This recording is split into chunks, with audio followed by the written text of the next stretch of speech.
Ora, boas tardes. Vamos dar início a mais uma sessão do Fórum Qualidade e Segurança e, neste início de ano, reiniciando as sessões anteriores, é evidente que já sabíamos que iria ser algo problemático a assistência, que poderíamos ter mais ou menos, mas de qualquer modo este tema é um tema demasiado importante para não ser tratado. E nós resolvemos avançar com ele, até porque estávamos habituados, nestas primeiras semanas, a fazer cursos de antibióticos para os internos que entravam nos hospitais, para se habituarem a algumas regras básicas de prescrição de antibióticos. Este problema é um problema que tem vindo, nestes últimos tempos, a ter alguma repercussão mediática com bactérias que são isoladas e depois com mortalidade que está associada, e isto depois da saída do Covid, em que nos ofuscou pela maneira como foi as políticas que foram utilizadas. O Covid, obviamente, que é um problema, ninguém sabe realmente qual é a melhor solução. Estamos a ver agora o que se passa na China, onde eles queriam Covid zero e agora estão a tê-los todos. E na altura, no início do Covid, podemos lembrar que houve países que acharam que era isso, que era preciso desenvolver imunidade. Agora, a imunidade não se pode desenvolver à custa de morrer muita gente. E, portanto, há várias decisões em saúde que não são tão fáceis quanto isso. De qualquer modo, a resistência dos antibióticos é muito problemática. Eu sempre estive sensibilizado para esta temática, até porque os meus inícios na Faculdade de Medicina foi na cadeira de bacteriologia e parasitologia. Embora isso também tivesse uma razão. É porque eu tinha feito um curso intensivo logo após o 25 de Abril. E eu tinha ficado a saber alguma coisa de política e nada de bacteriologia. De qualquer modo, é um problema extremamente complexo que estamos a ver progredir as bactérias e nós não termos antibióticos. E não temos antibióticos porque deixou de haver investigação dos laboratórios sobre isso. Isto é, também numa reunião em que eu tive a felicidade de assistir, nos Estados Unidos, por causa de um efeito secundário de antibióticos, que foi a trofloxacina, e em que representantes da FDA estavam presentes, e foi muito discutido o problema das patentes e um outro termo que eu aprendi na altura, que é o ROI, Return of Investment, portanto, o retorno do investimento. É evidente que qualquer laboratório tem muito mais retorno de investimento descobrir algo para a calvície, por exemplo, do que para tratar uma infecção. E como hoje a investigação vai evoluindo em conjunto, é muito fácil haver dois laboratórios ou dois locais a desenvolverem medicamentos algo semelhantes. Nós assistimos a isso no Covid, em que isso também se passou. Houve laboratórios realmente que acabaram por ter um grande sucesso, embora às vezes tivessem que mudar a estratégia, e a Pfizer foi uma delas. Teve uma estratégia, não dava resultado nenhum, eles mudaram completamente e depois tiveram um sucesso brutal. Portanto, estes problemas são realmente de grande relevância, e a questão económica é sem dúvida. E nós precisamos de novas abordagens e de novos medicamentos, e obviamente que eles, quando são produzidos, depois ficam algo caros. Mas eles podem ficar mais baratos se nós utilizarmos medidas de prevenção, e muitas vezes não utilizamos medidas de prevenção. Para, de qualquer modo, lançar esta discussão, que não se vai cingir só àquilo que nós aqui vamos fazer, porque vai ficar disponível no site do Instituto de Qualidade e Segurança, e todas as pessoas podem ir depois fazer os seus comentários e falando do assunto, que é aquilo que nós pretendemos. E por isso vamos tentar gravar as sessões e deixá-las disponíveis, porque a discussão tem que ser permanente. E a Assembleia Mundial de Saúde, da Organização Mundial de Saúde, está altamente preocupada e acha que isto é um problema, uma ameaça global à saúde que se pretende. E a saúde hoje sabe perfeitamente que não é uma saúde isolada.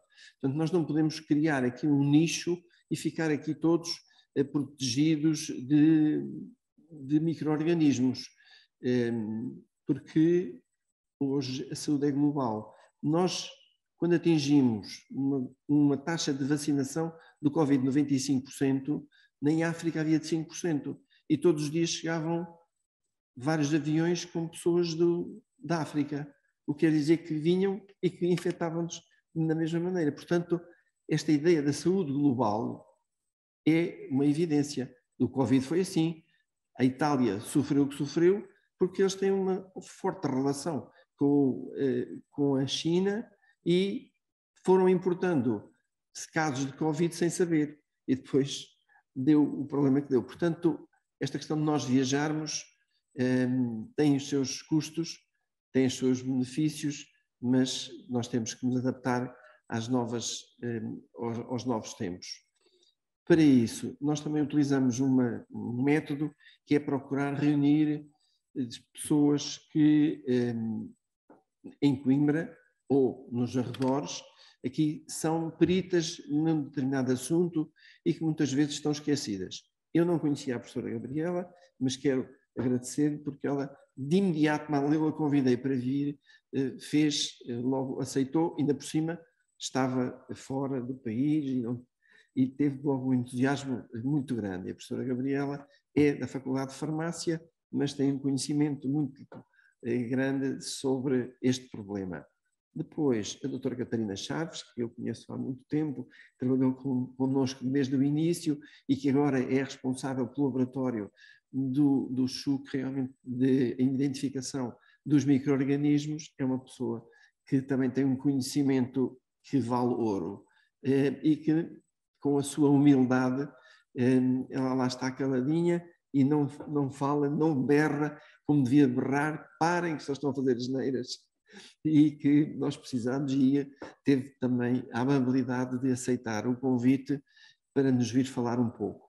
Não são palestras de profundidade e de ciência, são palestras simples para transmitir o que é a atualização que nós temos e aquilo que podemos fazer e ouvir também quem quiser pôr os seus problemas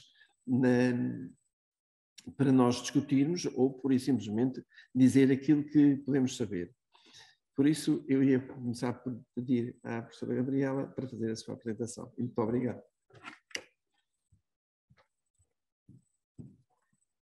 Muito obrigada, professora Rui Santos. Agradeço também o convite que me foi dirigido para estar aqui presente neste fórum. É um prazer. Como também o professor Rui Santos disse, eu não sou médica, portanto, a minha área é de investigação, é a resistência aos antibióticos, portanto, eu trabalho no laboratório, muito mais a nível, portanto, in vitro, e sobretudo da forma como está a emergir, a caracterização de mecanismos e a forma também como é que as resistências passam de bactérias para bactérias. Portanto, a minha apresentação não vai ser muito aprofundada em termos mecanísticos e genéticos, porque estarei disposta depois no final para questões, quem quiser colocar, porque eu não sabia exatamente que tipo de audiência é que estaria aqui, e 15 minutos são realmente muito poucos. Portanto, em primeiro lugar, relembrar para que é que servem os antibióticos. Eu acho que todos nós sabemos que servem para tratar infecções bacterianas, mas também não esquecer que a medicina atual assenta em muito da utilização de antibióticos. E nós sabemos, por exemplo, os tratamentos como cirurgias, transplantes, cesarianas, o tratamento do cancro, quimioterápico, portanto, a quimioterapia, não serão possíveis se nós não tivermos antibióticos. Portanto, este problema vai muito mais além do que apenas tratamento de infecções. Portanto, onde é que nós estamos e para onde é que nós vamos na resistência aos antibióticos? Em 2014 foi realmente quando a Organização Mundial de Saúde apresentou o problema ao mundo e reconheceu que pela primeira vez estávamos numa era pós-antibiótica.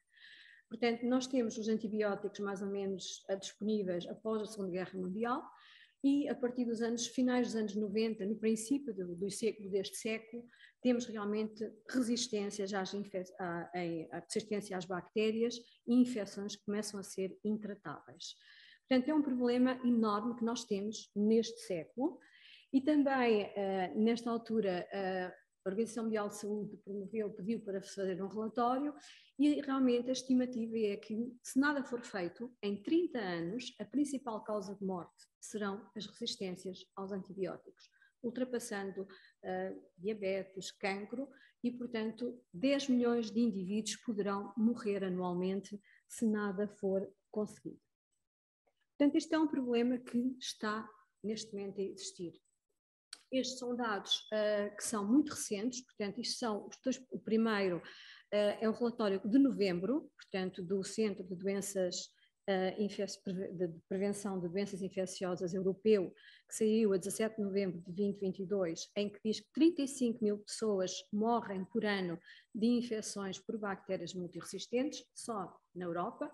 O mesmo se passa mais ou menos ao nível dos Estados Unidos, portanto também cerca de 35 mil pessoas. E não esquecer que para vir um antibiótico e estar comercializado demoram anos de investigação, são cerca de 20 anos, e a experiência indica que em média, após o antibiótico estar no mercado e começar a ser usado, demora cerca de 2 anos até começarmos a ter as primeiras resistências já a esse mesmo antibiótico. Não esquecermos que os antibióticos que estão a ser colocados no mercado não são antibióticos com um mecanismo de ação diferente. São antibióticos que têm o mesmo mecanismo de ação que provoca que as bactérias sejam também resistentes a isto.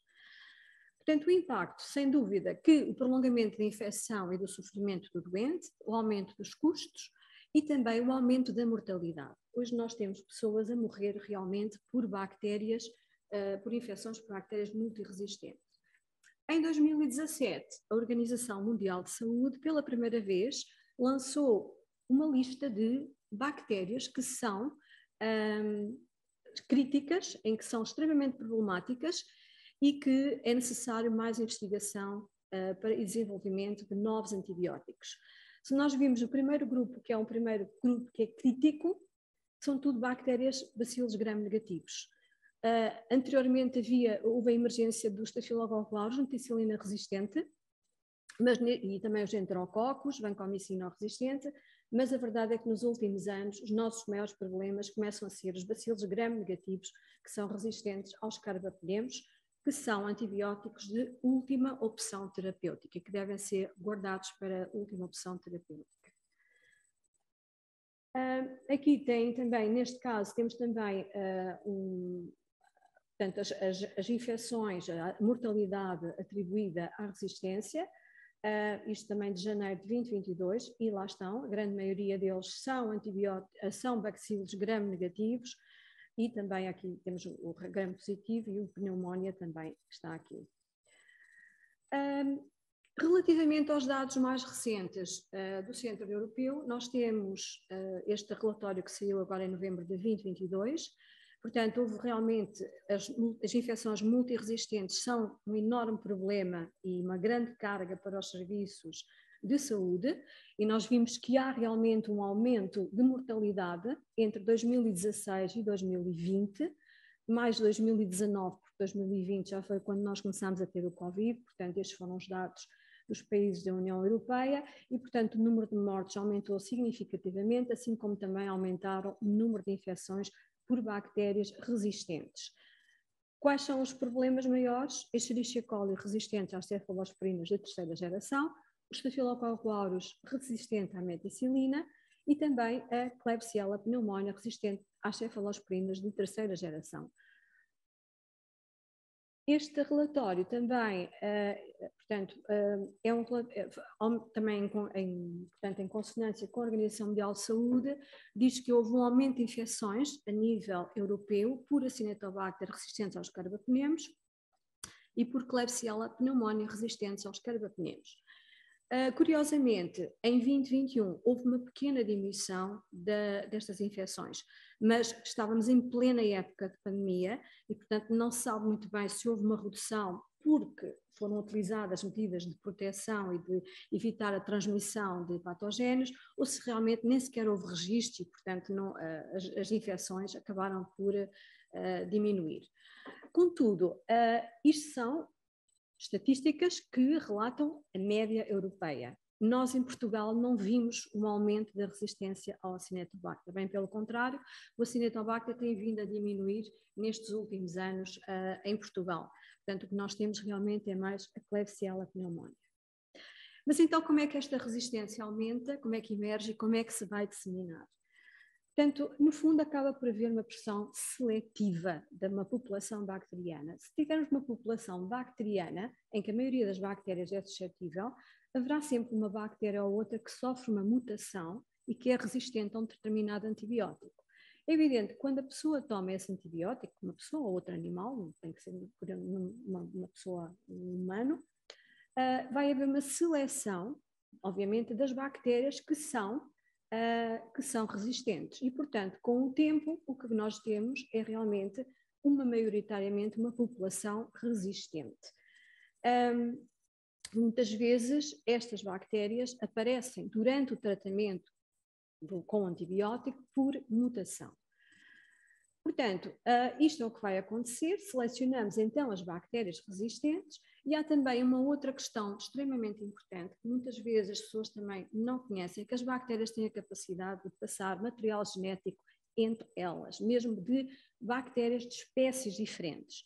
E é aqui este o maior problema que nós temos, porque as bactérias, uma bactéria que está resistente, se o gene de resistência se estiver localizado naquilo que nós chamamos um elemento genético móvel, ele pode facilmente também passar para outras bactérias que até são de estirpes e de espécies diferentes. Portanto, a resistência, nós temos então a possibilidade de haver uma mutação e nessa mutação a bactéria torna-se resistente e em presença de um antibiótico, obviamente que a bactéria vai reter essa mutação e vai passar essa mutação às células filhas, às células, aí chama-se transmissão vertical, e nós temos então aqui considerado aquilo que nós chamamos de uma estirpe dentro de uma espécie, são bactérias que têm determinadas características genéticas dentro da espécie, e depois temos aquilo que nós chamamos de transmissão horizontal, em que a própria bactéria pode transmitir esse genético, esses elementos genéticos que carregam genes de resistência a outras bactérias. E, portanto, uma Klebsiella pode transmitir, por exemplo, uma resistência a uma beta-lactamase KPC para uma Escherichia coli e para outras bactérias, outras bactérias que podem estar geneticamente distantes umas das outras. Existem vários mecanismos, que eu não vou agora aqui abordar, mas que contribuem para essa alta disseminação. E isto tem bastante importância em termos de compreender como é que a resistência se dissemina, porque se, por exemplo, nós tivermos os esses agentes de resistência localizados num cromossoma ou em que não estejam num elemento genético móvel, é muito mais difícil a resistência se disseminar do que se a resistência estiver, por exemplo, localizada num plasmídio, que é um elemento genético móvel. Isso acontece muito facilmente, nós vimos, portanto, é importante nós conhecermos também os mecanismos de resistência aos antibióticos e onde é que os genes de resistência se inserem em termos genéticos. Posto isto, então como é que nós estamos aqui na segurança do doente, como é que nós podemos então assegurar que o doente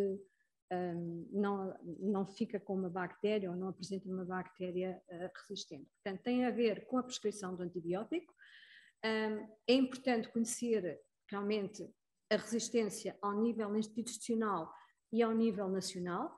Notem que o antibiograma, a suscetibilidade à bactéria só vai sair 2 ou 3 dias depois, portanto o médico tem que prescrever, e tem que prescrever em função do local da infecção, tem que prescrever em função da idade do doente e das patologias que o doente tem associadas.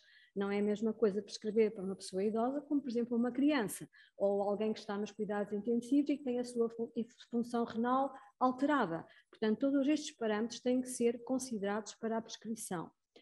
É importante também identificar o patogénio e fazer o antibiograma. Passado o tempo de 2 ou 3 dias, quando chega, o médico tem que olhar e verificar se realmente prescreveu adequadamente de acordo com aquilo que tem. Não esquecer que no antibiograma o que nós temos são antibióticos que são considerados padrão. Nem todos os antibióticos que estão no mercado estão no antibiograma. O que quer dizer que, por exemplo, se nós tivermos uma resistência a uma ceftazidima, que é uma cefalosporina terceira geração, provavelmente teremos também resistência às cefalosporinas de terceira geração, como por exemplo o ceftriaxone. E temos também resistência às de segunda geração, primeira geração e penicilina. Portanto, o antibiograma não corre todos os antibióticos que estão no mercado, mas corre antibióticos que são selecionados. Se houver resistência a uma ciprofloxacina, é muito provável que haja também uma levofloxacina, há de certeza o ácido nalídico e a norfloxacina. Portanto, é preciso também verificar, saber como é que se podemos gerir, interpretar o antibiograma. E depois é importante manter as concentrações séricas. E isto porquê? Porque se nós tivermos concentrações subinibitórias, concentrações mínimas inibitórias, se forem subinibitórias, as bactérias, ao estarem expostas aos antibióticos, mas a uma concentração que não vai nem inibir nem matar, elas podem ter mutações e, portanto, vai haver seleção de uma população resistente. Portanto, a concentração, os submicos são extremamente importantes porque realmente desenvolvem resistência, além de outros factos. Às vezes podemos até desenvolver virulência, porque as bactérias entram em pressão. Portanto, é importante manter as concentrações séricas.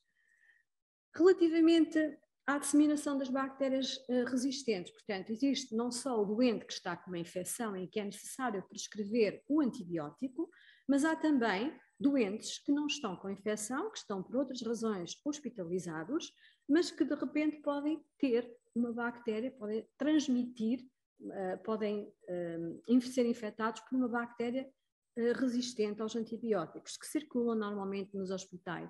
Portanto, aqui temos então o controle da infecção hospitalar, que deve ser bastante melhorado. Não esquecer que realmente muitos, portanto, tudo que seja catéteres, dispositivos médicos que sejam invasivos são fontes de bactérias. Muitas vezes também os equipamentos, portanto, os móveis, tudo isso, telefones, estetoscópios, podem ser formas de transmitir bactérias.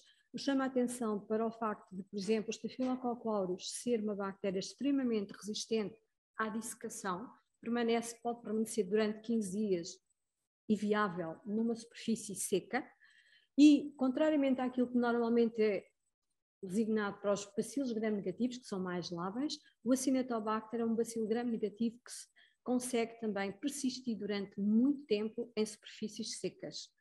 Já, por exemplo, a Pseudomonas, que é um dos problemas grandes também nos hospitais, que é normalmente uma bactéria multiresistente, aparece em locais mais úmidos. E nós vamos encontrar as Pseudomonas, vamos encontrar, por exemplo, nas toaletes, nas zonas mais úmidas, nas casas de banho. Se nós fizermos adagatoas e conseguimos, vamos encontrar nessas zonas. Ela não consegue resistir muito bem em ambientes secos, mas encontram-se nas casas de banho, nos lavatórios, por exemplo, às vezes até ao pé dos sabonetes, por exemplo, aparecem estes doentes. E depois, é evidente, o pessoal clínico, que não tem que ser apenas, não tem que ser só os médicos e os enfermeiros, mas toda a gente que lida com o doente, que realmente deverá ter cuidado e, portanto, que é importante lavar as mãos. E isso é realmente o ponto importante para prevenir a disseminação a nível de bactérias resistentes. Existem vários momentos para higienizar as mãos, existem até congressos só de lavagem de mãos, para saber como é que as pessoas vão lavar as mãos, é extremamente importante, e lavando as mãos ou desinfetando as mãos, diminui-se em muito as infecções a nível hospitalar. Portanto, isto é extremamente importante. E depois temos também, neste momento, é que as bactérias resistentes já não estão apenas nos hospitais, apesar que é ali que aparecem as bactérias com maiores resistências, porque também é ali que se usam os antibióticos de largo espectro, a nível parenteral, muitos deles, a maior parte deles, mas entre a mudança de doentes entre hospitais distritais, centrais, para cuidados continuados, residências, clínicas de diálise e mesmo para a comunidade, faz que estas bactérias resistentes já não estejam apenas centralizadas nos hospitais. E, portanto, isto é um problema que afeta não só a parte institucional, hospitalar, mas também a parte da comunidade. E, portanto, nós temos a transmissão é extremamente, há uma grande dinâmica neste momento. E só para terminar, como o tempo é curto, não tem muito a ver com a parte dos humanos, mas na Direção-Geral de Saúde há também o conceito é chamada a atenção para o conceito de uma só saúde. Não esquecer que os antibióticos não são apenas usados em humanos, são usados também em animais. Por exemplo, nos Estados Unidos, mais de 50% dos antibióticos são usados em agricultura e na promoção do crescimento animal.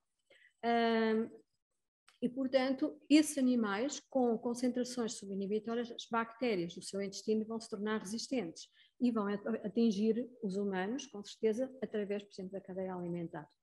E também vão atingir, por exemplo, o ambiente, através das fezes.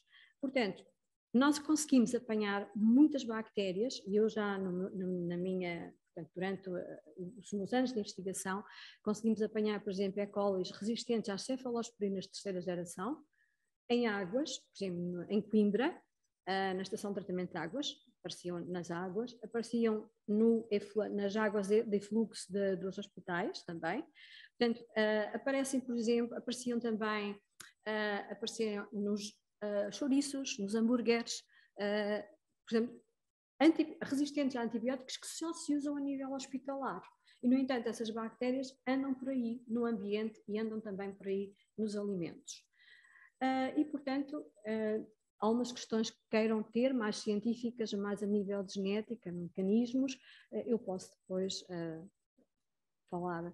E não se esquecer nunca que aquilo que não nos mata deixa-nos mais fortes, que é o caso das bactérias. Muito obrigada. Muito obrigado. Muito obrigado à professora Gabriela, que fez uma ótima exposição e ligeira sobre este assunto que realmente é muito preocupante. E relativamente à disseminação no meio ambiente, isto nós também podíamos chamar a isto uma reunião ecológica, porque eu queria lembrar que quando tomamos um antibiótico, mesmo a pessoa toma um antibiótico certo, vai para casa, toma um antibiótico, o antibiótico vai nos esgotos, o antibiótico vai continuar no meio ambiente. Se desenvolver uma bactéria multiresistente, ela também vai para o meio ambiente. E, portanto, a disseminação no meio ambiente também pode ser feita por esse modo e depois aparecem nos hambúrgueres, ou seja onde for. E é por isso que hoje, aquilo que antigamente era vulgar, o colibacilo, as senhoras sabiam muito bem o colibacilo, porque muitas tinham infecções pelo colibacilo, mas era uma coisa que se tratava facilmente, pode estar realmente com os genes de alta resistência. Para isso, e como a professora Gabriela sublinhou muito bem, é preciso nós sabermos o que é que temos no nosso meio, porque estatísticas encontramos sempre muito boas e muita ciência nos Estados Unidos, ou em França, ou na Inglaterra. Nós precisamos saber o quê, porque isso tem a ver com as nossas práticas, com a nossa constituição genética, mas depois como tratamos os doentes e como os antibióticos que usamos. E é por isso que pedi à doutora Catarina Chaves, responsável por o laboratório, e os laboratórios tiveram um desenvolvimento brutal, porque realmente, como a professora Gabriela já referiu, o antibiograma leva 3 dias a ter o resultado. Mas primeiro é preciso ser pedido, isso é da Gaguinha, eu falo nisso. Mas hoje já há técnicas que podem permitir dizer-nos se estão em causa bactérias muito graves ou não. Mas são técnicas com outro custo, mas que é possível. E, portanto, essas capacidades que nós temos e que vimos atuar quando foi do Covid, porque tínhamos técnicas de biologia molecular, são fundamentais. Mas é fundamental também ouvirmos a doutora Catarina dizer-nos como é que estamos de bactérias, quais são aquelas que nos apoquentam. Muito obrigado, doutora Catarina. Muito boa tarde. De facto, perante as palavras do professor Rui Santos e da professora Gabriela, primeiro agradeço mesmo este desafio.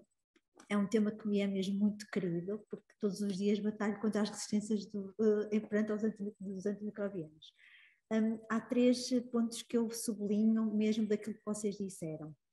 Primeiro, que as resistências aos antimicrobianos são de facto um problema global. Não estão confinados ao nosso nicho diário, seja do Centro Hospitalar, do Universitário de Coimbra, seja só de Coimbra, nem de Portugal, portanto é tudo feito à escala mundial. O facto de os laboratórios na atualidade já terem metodologias capazes de identificarmos bactérias multiresistentes sem demorar os tais 3 dias para termos o antibiograma, isto pode ser feito diretamente de uma amostra biológica sem necessidade de cultura, que de facto são coisas espetaculares para quem viveu bacteriologia há 10 anos atrás, hoje em dia é completamente diferente e de facto uma coisa que o professor Rui Santos disse e que eu acho que é fundamental é vermos o problema global, obviamente, mas sabemos qual é que é a nossa epidemiologia local. Isso também nos ajuda a tratar melhor os nossos doentes, consoante o tipo de bactérias que existem e se essas bactérias são resistentes a determinados grupos antimicrobianos ou não. Todas estas informações em conjunto ajudam-nos a prescrever melhor os antibióticos para os nossos doentes e é isso que nós queremos no futuro. Então, eu posso passar aqui, certo? Não, se calhar não, é melhor não fazer disparate. Então, assim, a resistência aos antimicrobianos e o problema dos micro-organismos multiresistentes é de facto um problema atual e vamos tentar descortinar o que é que nós podemos fazer. Este slide é muito similar ao que a professora Gabriela apresentou, mas só para vos dar uma perspectiva mesmo muito negra do nosso problema. Todos os artigos e mesmo a Organização Mundial de Saúde diz que dentro de 50 anos, ou em 2050, que já não são os 50 anos preconizados, muitas pessoas irão morrer, mais ou menos 10 milhões de pessoas no ano, muito superior a problemas causados por doenças cardiovasculares, infartos de miocárdio e outros problemas. Mas se vocês virem na realidade, 30 anos não é nada, nós estamos em 2020, 2050 é já aqui ao lado, e se de facto nós não fizermos alguma coisa, nós vamos morrer mesmo com bactérias multiresistentes, e nós não temos alternativas terapêuticas. Aquilo que a professora Gabriela disse que já não há novos antibióticos, antimicrobianos, não existem novas combinações para tentarmos contornar um bocadinho as bactérias multiresistentes, mas de facto o panorama é mesmo muito grave e se não fizermos nada para combater estes micro-organismos multiresistentes, nós de facto vamos morrer com estas bactérias, o que de facto é uma pena, não é? As bactérias ganharem uma luta contra os humanos, assim uma coisa um bocadinho desigual. Para vos situar um bocadinho daquilo que nós fazemos no laboratório e para tentarmos perceber que esta complexidade da aquisição de mecanismos de resistência não é tão linear como aquela que nós queremos pintar, é de facto importante saber que a aquisição de genes de resistência pelas bactérias e a permanência destas bactérias multiresistentes devido à pressão seletiva de antibióticos no seu ambiente são de facto problemas prementes.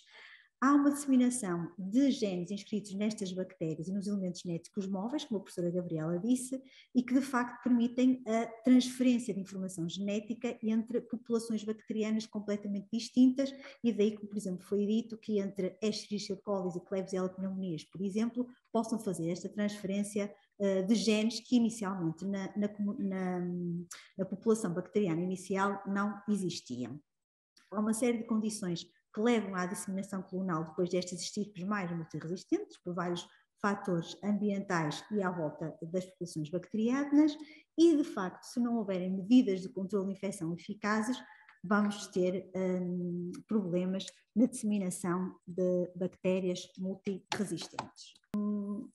Então, voltando um bocadinho atrás, quais é que são os problemas atuais na emergência das resistências aos antimicrobianos?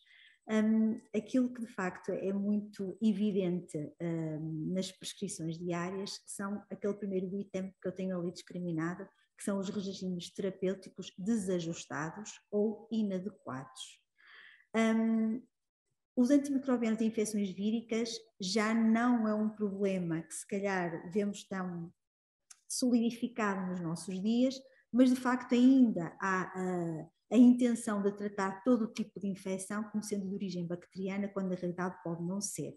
E, portanto, ter atenção também que as metodologias que hoje em dia nós dispomos também nos ajudam a discriminar a origem do agente infeccioso e saber se, de facto, perante situações infecciosas, nós poderemos prescrever ou não um antimicrobiano e assim evitar a terapêutica completamente desajustada. A própria automedicação que se faz em contexto ambulatório também é um ponto importante para gerar futuras resistências, porque de facto, como já foi dito anteriormente, não podemos viver isolados no nosso mundo como centros hospitalares, porque de facto o problema das resistências pode ter origem em ambulatório, nas unidades de cuidados de saúde continuados, que eu acho que é um ponto extremamente importante de referir, e até mesmo na parte da antibioterapia animal, como a professora Gabriela disse. Portanto, as automedicações, as terapêuticas antimicrobianas a nível da população animal, da veterinária, e na nossa comunidade o próprio incumprimento das posologias de antibioterapia. Quantas vezes, o professor Rui Santos sabe que faz muita prática clínica, só fazemos, imagina, há quantos dias é que está a tomar um antimicrobiano? Há 3 dias, vou parar, já está bem. Ou então, há quanto tempo é que estamos a fazer os antimicrobianos? Está a fazer há 50 dias um antimicrobiano. Há situações destas dentro do hospital, são situações que já não têm razão de ser. Nós estamos cá, de facto, para ajudar na prescrição de antimicrobianos e, de facto, 50 dias de uma terapêutica com um antimicrobiano não faz sentido absolutamente nenhum. Assim como também não faz sentido nenhum terapêuticas com 3 dias, que também não vamos conseguir debelar a infecção. E só estamos a promover, de facto, resistências aos antimicrobianos até de outras populações bacterianas. Há uma prescrição intensiva dos antimicrobianos, quer em área hospitalar, quer em ambulatório. Isto, de facto, é um problema que todos nós sabemos que existe, e tudo isto vai levar ao aumento das resistências aos antimicrobianos, que é, de facto, aquilo que tem vindo a acontecer. A Organização Mundial de Saúde já, de facto, referiu que a emergência e a disseminação dos patógenos multiresistentes são de facto um problema mundial e que de facto merece uma atenção especial por parte não só das entidades de saúde, mas também das entidades governamentais, de modo a encontrarmos medidas globais que possam diminuir a disseminação de germes multiresistentes e com a utilização de boas práticas dos antimicrobianos. E agora entra um bocadinho mais a área que de facto eu trabalho mais diariamente. Nós a nível laboratorial temos por definição alguns conceitos base, e há um que eu gostava de vos transmitir, que é esta definição do que é um micro-organismo problema.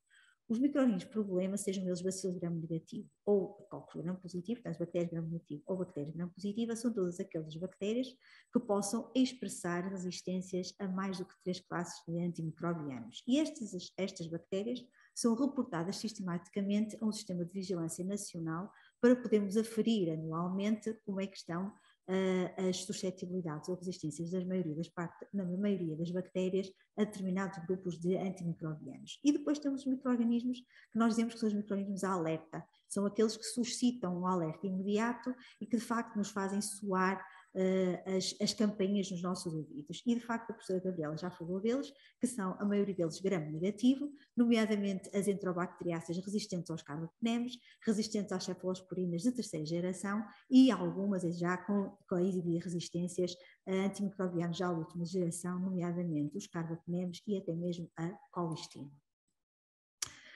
Aquilo que nós fazemos no laboratório é determinar até que ponto a maioria dos micro-organismos possam ter adquirido resistências clinicamente importantes, porque é para isso que nós estamos lá, é para ajudar o clínico a prescrever adequadamente perante aquilo que nós isolamos nas culturas que são enviadas ao laboratório. Mas precisamos de perceber que os testes de suscetibilidade que o laboratório faz são testes de suscetibilidade obtidos in vitro, e às vezes in vivo as coisas não funcionam tão linearmente como aquilo que nós fazemos no laboratório, porque todo o contexto do doente vai influenciar diretamente na eficácia do antimicrobiano que nós possamos prescrever ao nosso doente. E aquilo que a professora Gabriela disse, um doente internado numa unidade de cuidados intensivos, com insuficiência renal, um doente obeso, em que o volume de distribuição é completamente diferente de uma pessoa perfeitamente normal, com um peso aceitável. Portanto, todas as variabilidades interpessoais dos indivíduos e as próprias características da doença desses pacientes pode ajudar a que, de facto, a suscetibilidade varie perante o mesmo antimicrobiano, perante a mesma bactéria, mas em doentes completamente distintos. E, portanto, nós estamos, de facto, a obter resultados in vitro que ajudam na seleção terapêutica, mas depois todo o contexto clínico do paciente é extremamente importante para ajustarmos esta seleção terapêutica. O que, de facto, nós devemos consolidar é que este aparecimento de resistências aos antimicrobianos é um problema de facto efetivo e que rapidamente as resistências podem ser disseminadas dentro de uma unidade hospitalar, por exemplo, dentro de uma unidade hospitalar de doente para doente e até entre enfermarias, precisamente por causa da ausência de medidas de controle de infecção, como a professora Gabriela disse no seu último slide, não é? Os profissionais de saúde, todos os dispositivos médicos que nós usamos no nosso dia-a-dia, tudo isso podem ser fatores importantes para a disseminação das resistências aos antimicrobianos e não só a própria patologia do doente que poderá originar uma infecção por uma bactéria multiresistente. E, de facto, o ambiente hospitalar é propício a que tudo isto se desenvolva. O que é importante consolidar com a ajuda do laboratório é que o uso dos antibióticos de largo espectro, por exemplo, os carbapenems, as cefalosporins de terceira geração, a colistina e os antimicrobianos que agora estão a ser lançados no mercado, que são combinações de velhos antibióticos com novos inibidores, devem ser usadas num período mais curto possível, mas de um período que seja de facto aceitável para tratar aquela situação infecciosa. O que é importante de facto também reter é que, de facto, no início, quando o doente é internado, muitas vezes nós não sabemos que bactéria que está envolvida naquela infecção e, de facto, temos que fazer uma terapêutica empírica. Mas aquilo que, de facto, é mesmo muito importante é que podemos alterar essa terapêutica se nós, a posterior, conhecemos o agente causal da infecção e até mesmo o teste de suscetibilidade aos antimicrobianos, de modo a ajustarmos a terapêutica em conformidade com aquela bactéria. Portanto, não vamos manter, imaginem, à entrada, o doente faz empiricamente um carbapenem, se temos, por exemplo, a identificação de uma Klebsiella pneumonia, mas que até é sensível à maior parte dos antimicrobianos, a minha obrigação enquanto clínico, eticamente e clinicamente para o doente, é fazer uma desescalação terapêutica, porque provavelmente com outro antimicrobiano de espectro mais curto, eu consigo tratar aquela infecção e o carbapenem rapidamente poderá ser poupado para outras situações mais graves e em que de facto não haja alternativa terapêutica. Portanto, este conceito de desescalação é extremamente importante que esteja presente no nosso dia-a-dia. Os postulados de aquisição de resistência, a professora Gabriela já falou um bocadinho deles, estão aqui muito esquematizados em 5 pontos, nomeadamente a introdução dos micro-organismos resistentes numa população previamente suscetível, a aquisição de resistência por esse tipo suscetível, por pressão, exatamente, a expressão de uma resistência já existente por pressão antibiótica que possa existir, a seleção destas subpopulações mais resistentes e, a posteriori, a disseminação deste tipo de micro-organismos. Estes são os postulados mais importantes que eu considero que existem para a existência ou a disseminação destes micro-organismos problema que de facto exibem algumas resistências aos antimicrobianos, nomeadamente o uso inapropriado das alternativas terapêuticas, as terapêuticas desnecessárias que ainda de facto ainda ocorrem no nosso dia-a-dia e o abuso da sua utilização. Este esquema eu tirei-o de 2018 e da Sociedade Britânica de Antimicrobianos, e que de facto nos explica de um modo mais ou menos complexo que tudo está interligado. Portanto, tudo aquilo que nós fazemos vai ter uma repercussão direta no resultado final.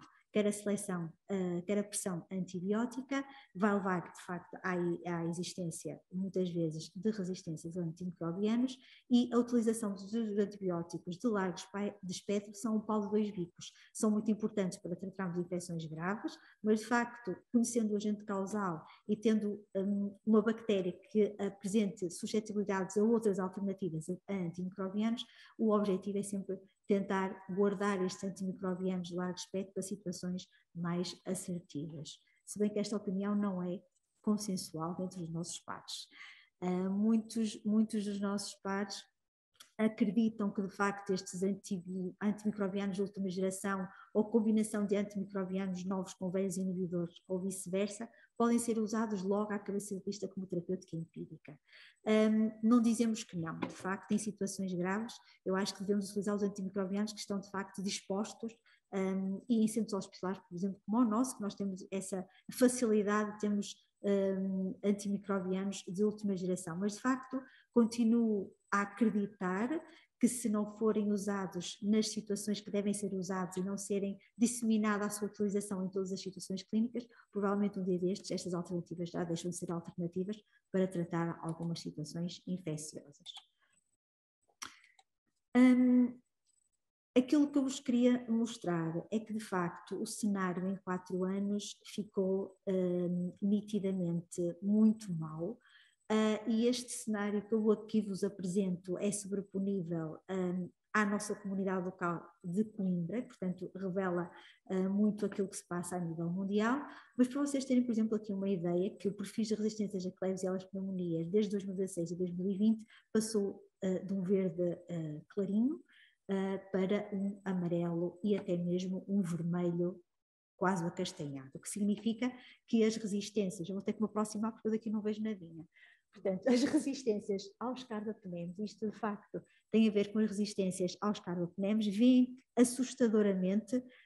A percentagem de resistência aos carbapenems em 2016 para a Klebsiella pneumoniae era inferior a 3%, e em 2020 já conseguimos taxas de resistência bastante elevadas, nomeadamente na Europa Central. Portanto, isto de facto é assustador.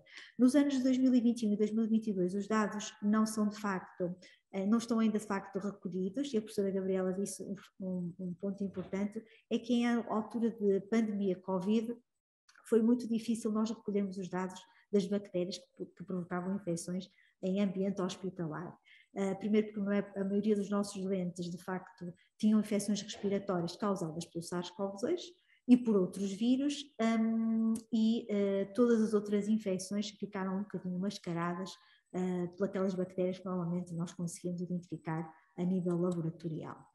Para a Pseudomonas aeruginosa, veem que o perfil de evolução de resistências é sobreponível ao da Klebsiella, portanto, estamos muito pior em 2020 do que estávamos em 2015, e aqui a comparação é com o ano de 2015, e veem que Portugal, para a Pseudomonas aeruginosa, e que no que diz respeito à resistência aos carbapenems, mantém-se mais ou menos sobreponível, até com uma ligeira diminuição para 2020, mas nos restantes países da Europa o cenário é de facto muito grave e muito assustador.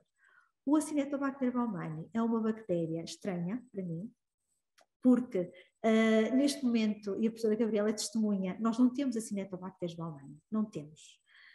Temos muito poucos isolamentos de Acinetobacter baumannii. Houve tempo já no passado que mesmo as unidades de cuidados intensivos eram de facto uma residência quase obrigatória deste tipo de estirpes, mas hoje em dia nós não temos estirpes desta bactéria e desafio a professora Gabriela a tentar ajudar a perceber porquê, porque de facto é um mistério e nós não temos estirpes, nem da Acinetobacter baumannii, nem da Acinetobacter não baumannii, tipo Junis, ou outros que tais, portanto não há, mas de facto, como vem em 2020, com exceção de Portugal, que ainda estamos aqui a um amarelinho muito clarinho, com taxas de resistência para os carbapenems muito baixo, os restantes países da Europa apresentam resistências muito elevadas. Para não falarmos só de bactérias gram-negativo, o Staphylococcus aureus é também uma bactéria que durante muitos anos nos causou grandes dores de cabeça pela sua resistência à oxacilina. Portugal, em 2016, como podem ver, tinha taxas de resistência quase de 50% ou superiores a 50% para a oxacilina, e mesmo o nosso centro hospitalar universitário de Coimbra já teve taxas de resistência à oxacilina de 56%. Posso-vos dizer que em 2021, porque 2022 a carta agora está a ser elaborada, temos muito abaixo dos 35%, o que de facto é uma evolução muito boa, apesar das taxas de facto ainda continuarem a serem elevadas, mas de facto temos vindo a desacelerar um bocadinho a existência destes tipos multiresistentes. E de facto é aquilo que se passa no panorama internacional. De 2016 a 2020, a resistência dos estafilococcus aureus à oxacilina tem vindo a diminuir para a maioria dos países. De facto, estamos na era do gram negativo, os gram positivos estão lá bem escondidinhos, um dia destes vão nos dar algumas dores de cabeça. Espero bem que não, mas provavelmente não vão passar assim tão despercebidos. O que é que existe muito intrincado neste momento no laboratório de microbiologia? É a ajuda neste antimicrobial stewardship, é uma vigilância epidemiológica das bactérias que vão aparecendo e daquelas que nós precisamos de sinalizar. O antimicrobial stewardship é um conceito mais ou menos recente.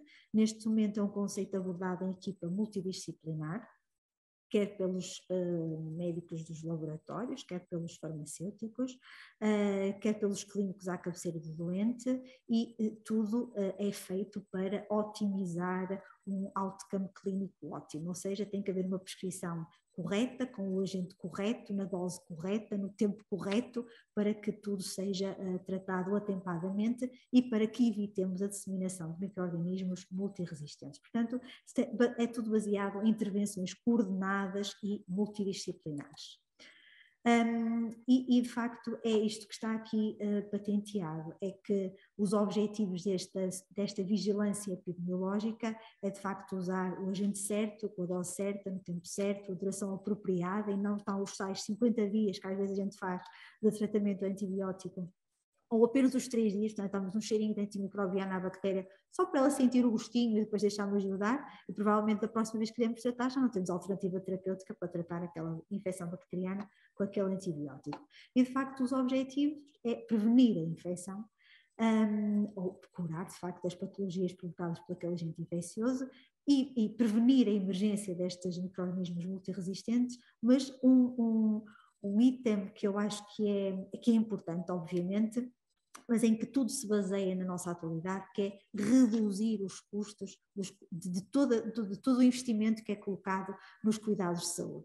Nós gastamos rios de dinheiro em antibioterapias mal utilizadas. E, de facto, não estamos a fazer bem aos nossos doentes, pelo contrário, não é? Estamos a contribuir para o problema global, que é a disseminação destas bactérias multiresistentes. Portanto, apesar de ser um item que eu às vezes não gosto muito de tratar, porque nos tranca um bocadinho até a introdução de algumas metodologias mais caras que nos ajudem no diagnóstico destas infecções, mas de facto quem manda tem que olhar para este budget final, que de facto acaba por ser importante, e uma metodologia bem direcionada para identificar micro-organismos multiresistentes, por mais cara que possa ser, vai ser sempre compensatória, porque vamos tratar sempre melhor os nossos doentes e vamos evitar o tratamento desnecessário com muitos antimicrobianos. Um diagrama bastante complexo para vos dar, de facto, um cheirinho daquilo que é a interdisciplinaridade de uma vigilância epidemiológica, mas em que há aqui um ponto que eu sublinho e que acho que estas iniciativas que o professor Rui Santos me convidou para falar um miquinho acerca da minha área predileta, é a educação de todas as pessoas que estão envolvidas no processo. Uma educação científica, uma educação de prescrição, uma educação de antibioterapia, que eu acho que ainda vai falhando muito no nosso dia a dia e no tratamento dos nossos pacientes. Portanto, aquilo que eu vos deixo aqui é alguns conceitos, para se quiserem depois puxar um bocadinho pelas ideias e perguntarem o que quiserem, mas de facto pensámos no passado com o início da utilização dos antimicrobianos e vemos que nem passando um século já não temos alternativas para tratar os nossos doentes, é algo que de facto nos custa um bocadinho e nós queremos de facto tratar os nossos doentes e sem alternativas nós não conseguimos fazer isso. Portanto, muito obrigado por me terem ouvido estes minutinhos, portanto deixo à vossa consideração o que me quiserem perguntar. Obrigada. Muito obrigado, doutora Catarina Chaves. Deu realmente esta perspectiva do laboratório e as evoluções que hoje tem e que nos leva a que possamos ter uma outra postura sobre a utilização dos antibióticos. Eu vou procurar agora fazer uma pequena apanhado sobre a prescrição e o que é o problema do clínico que se confronta com a necessidade de prescrever um antibiótico.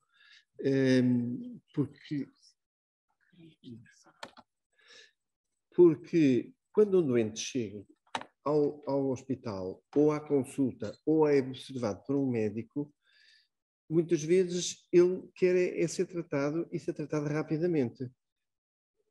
Bom, estamos numa época em que vamos à Lua, vamos quase a Marte, fazemos milagres, fazemos drones e fazemos uma guerra sentados numa poltrona nos Estados Unidos e matamos pessoas no Afeganistão e não conseguimos tratar de uma pequena bactéria que nos apoquenta.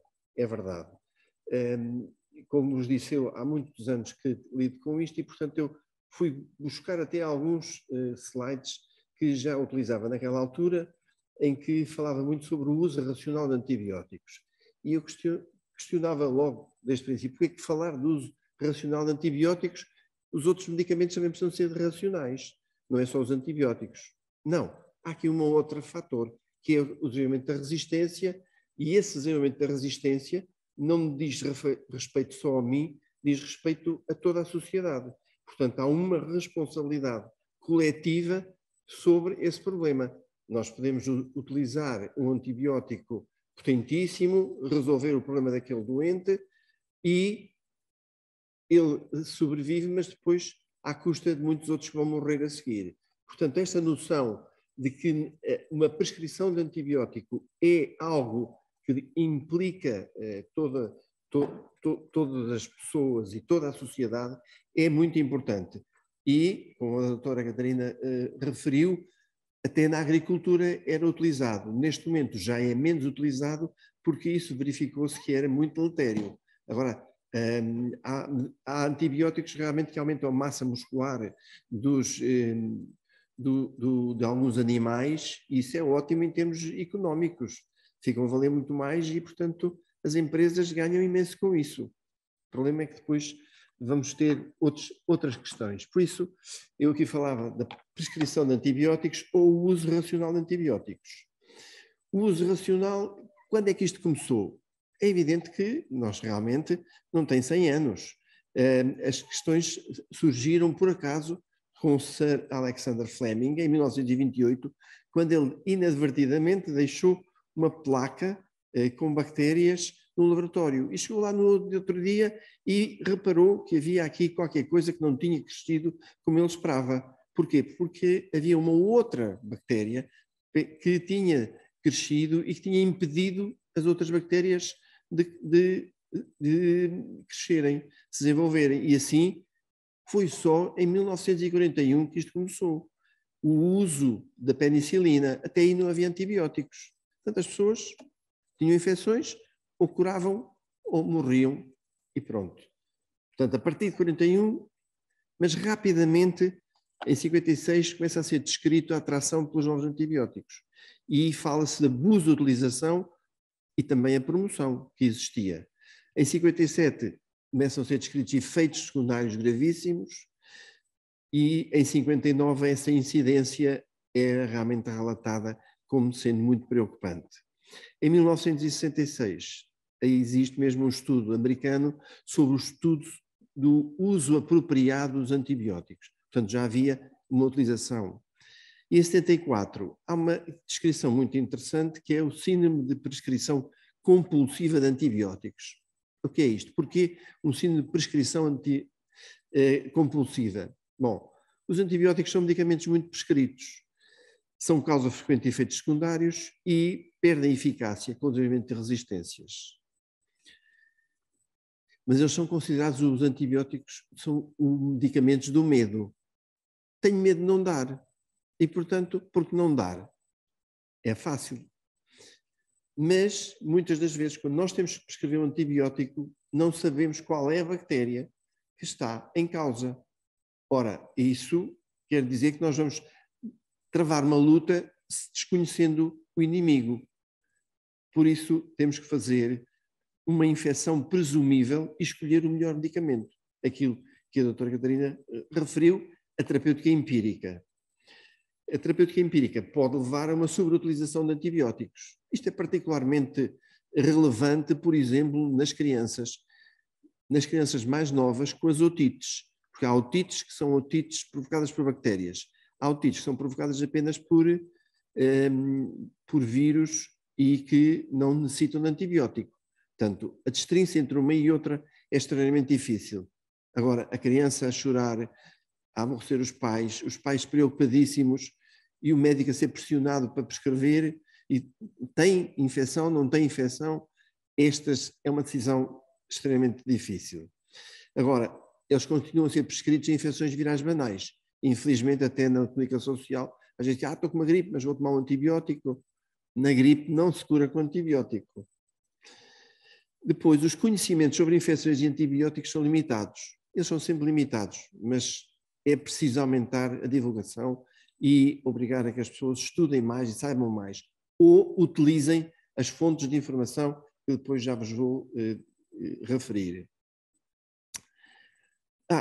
Sobre os conhecimentos das infecções, também é preciso dizer uma coisa, é que quando os médicos se preocupam com as bactérias e depois já sabem o nome delas, os bacteriologistas depois mudam-lhe o nome, que é para nos confundir e complicar outra vez. Mas pronto, são daquelas coisas que sucedem. O uso dos antibióticos é muitas vezes incorreto, porque não existe infecção, o medicamento escolhido é ineficaz, a dose ou a duração também é excessiva. Contudo, houve uns senhores, este senhor McHenry e Weinstein, que em 1983 resolveram o problema, isto é muito fácil de resolver, e a doutora Catarina já o referiu em português, eu vou dizer em inglês, é the right drug to the right patient in the right amount at the right time as safely and as economical as possible. É simples. Portanto, o problema é como é que isto se aborda. A professora Gabriela também abordou um pouco. O medicamento certo. Bom, é preciso saber qual é o micro-organismo. Eu, para ter o medicamento certo, tenho que saber, bom, vou combater este, não vou combater o azul, não vou combater o vermelho, nem o roxo. Depois é preciso determinar ele é suscetível ou não. E depois temos que fazer muitas vezes a presunção. E aí temos que saber, não, eu tenho aqui infecções urinárias, mas as minhas infecções urinárias, as dos doentes que eu assisto, habitualmente são causadas por este micro-organismo. E aqui eu tenho uma noção para dizer, bom, presumivelmente é este o micro-organismo que está a infectar, e então escolher, mas depois poder fazer o acerto. O doente certo tem a ver com fatores genéticos, com a gravidez e lactação, com insuficiência renal, com insuficientes hepáticos e ainda com mecanismos de defesa, isto é, se as pessoas estão imunodeprimidas ou não. Antigamente havia poucas pessoas imunodeprimidas, não havia transplantes, não havia quimioterapias, as pessoas com cancro duravam pouco. Hoje, felizmente, as pessoas duram muito, mas ficam imunodeprimidas. Os corticoides são um dos medicamentos que define também o combate a doenças autoimunes, que são muito frequentes e que fazem imunodepressão, portanto, tornam as pessoas mais suscetíveis. Todas estas atitudes que nós tomamos na prática e que nos permitem viver mais tempo e sobreviver a situações que antigamente nos levavam rapidamente à morte, tornam mais difícil a prescrição dos antibióticos. E assim, antes de fazer uma prescrição de antibióticos ou antes de tomar, nós devemos saber, há indicação para iniciar o antibiótico com base nos dados clínicos? Foram colhidas amostras para exames bacteriológicos? Aqui também é um pequeno parêntese, porque há algumas guidelines que recomendam que não é preciso fazer a colheita de exames bacteriológicos. Eu acho que é sempre preciso fazer, porque há sempre uma possibilidade de haver uma falha. Há bocadinho falei-vos do colibacilo, por exemplo, que antigamente era frequente, uma mulher aparecia, uma infecção, o colibacilo, mas hoje o colibacilo pode ser resistente. Se eu fizer a colheita quando o medicamento está a falhar e a pessoa está a agravar, eu já tenho o resultado microbiológico.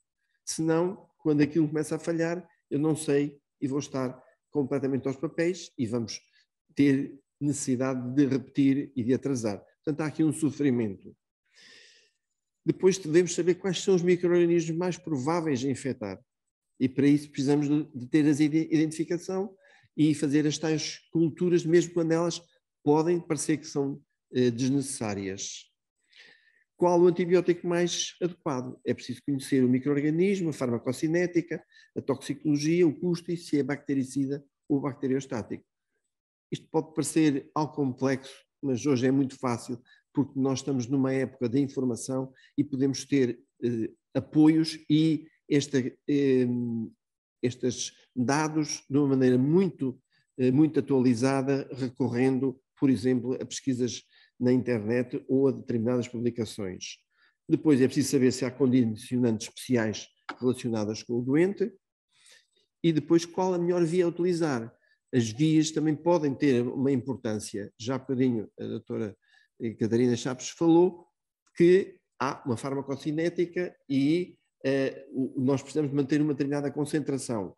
Mas precisamos que o antibiótico, ou podemos dizer que a bomba que nós vamos utilizar contra aquela bactéria vá explodir no sítio certo. Porque se nós temos uma infecção de um lado e fazemos explodir a bomba no outro lado, só vamos ter efeitos secundários e não resolver o problema da infecção. Depois, qual a dose apropriada e qual a duração do tratamento?